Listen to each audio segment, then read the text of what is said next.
南风知我意，吹梦到西洲。大家好，我是你们的新朋友诗意。今天是我们第一次见面，我很喜欢中国传统文化，也愿意跟大家分享自己的感受和想法。无声而有涯，而知也无涯。接下来的一段时间，我将陪伴大家一起在这个频道里学习千年智慧，共享知识观点。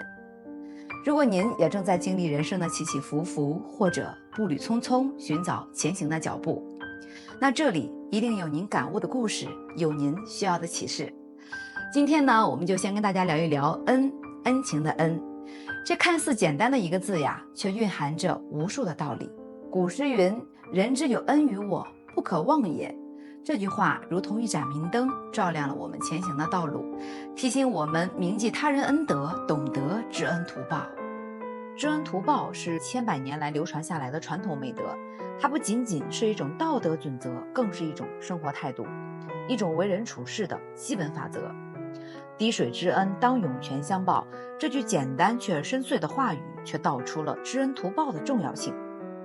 在这个纷繁复杂的世界里，我们无时无刻不在接受着他人的帮助和恩惠，无论是大恩大德还是微小的善意，都值得我们铭记在心，用实际行动去回报。古诗云：投我以木桃，报之以琼瑶。这不仅仅是对友情的赞美，更是对知恩图报精神的颂扬。当我们接受了他人的帮助与恩惠时，应该心存感激，用实际行动去回报。这不仅仅是对他人的尊重，更是对自己人格的提升。鸦有反哺义，羊之贵辱恩。乌鸦在长大后会喂养年老的父母，这是他们对亲情的回报。小羊在吃奶时会跪在地上，表示对母羊的感激，这是他们对母爱的敬畏与回应。连动物都懂得感恩，我们人类更应该将知恩图报铭记在心。害人之心不可有，防人之心不可无。但现实生活中，我们难免会有被蒙蔽双眼的时候，勿将真心错付于人。你全心全意地助他人于危难之中，换来的却是恩将仇报的结局。这种滋味，唯有真正历经此等境遇者，方能体会其中之痛。就像古人所言：黄连苦口，方知世态炎凉；人心难测，始信世情如纸。所以呢，今天我想和大家分享一些避免这类悲剧的心得。只有了解这类人的一些明显特征，我们才可以避免与他们深入的交往。君子喻于义，小人喻于利。第一种人就是那种自私自利的，眼里永远只有自己的利益。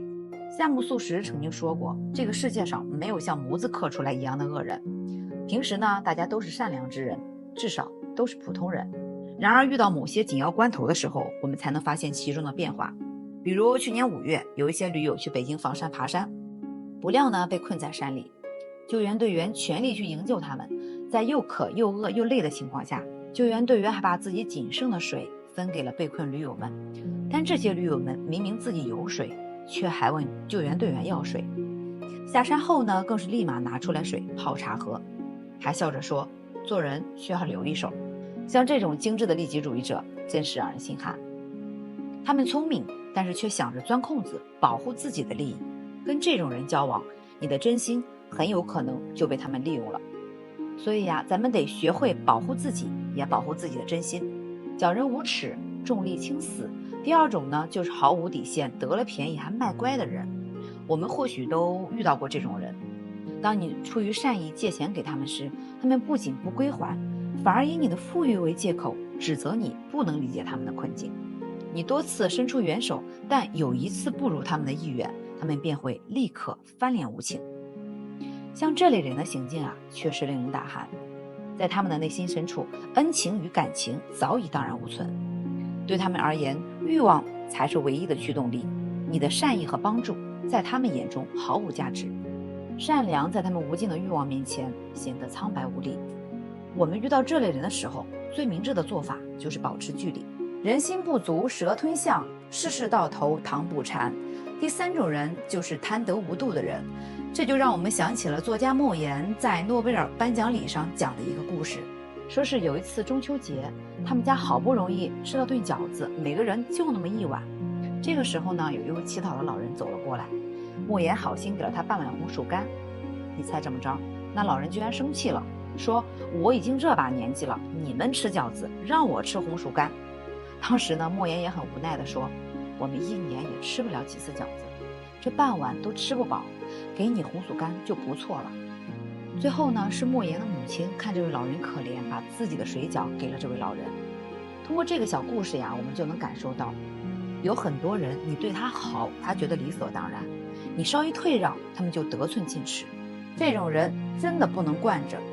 杨绛先生都说了，这世道上你老实点儿，人家就欺负你；你有点才德品貌，人家就嫉妒你；你大度点儿吧，人家就损害你。所以呀，跟这种得寸进尺的人打交道，我们得守好自己的善良，不能纵容退让。孟子云：养不愧于天，俯不作于人。做一个善良之人的同时，也要切记不能把善良给错人；做一个坦荡之人的同时，也不能忘远离消耗你的人。余生苦短，人心难测，但真心永远是最珍贵的。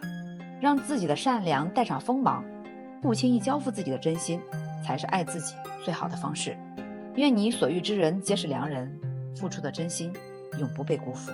好啦，今天的分享就到这儿了，也希望看到我们的朋友们都能够点赞、订阅、点亮小铃铛，并且分享给您身边的好朋友。你们的小小动作就像星星之火，点燃我们创作的热情。当然，我们的每一次更新也都会努力做到不辜负你们的期待，希望大家能够给予我们支持，我们一起为这个世界注入更多的正能量。风息雾散，仍是阳光灿烂，愿我们都能向阳而生，和光同尘。比起过往，前方更值得期待。我们相信，在你们的陪伴和支持下，我们的频道也会越走越远，越来越好。期待与你们在下一个视频中再次相见。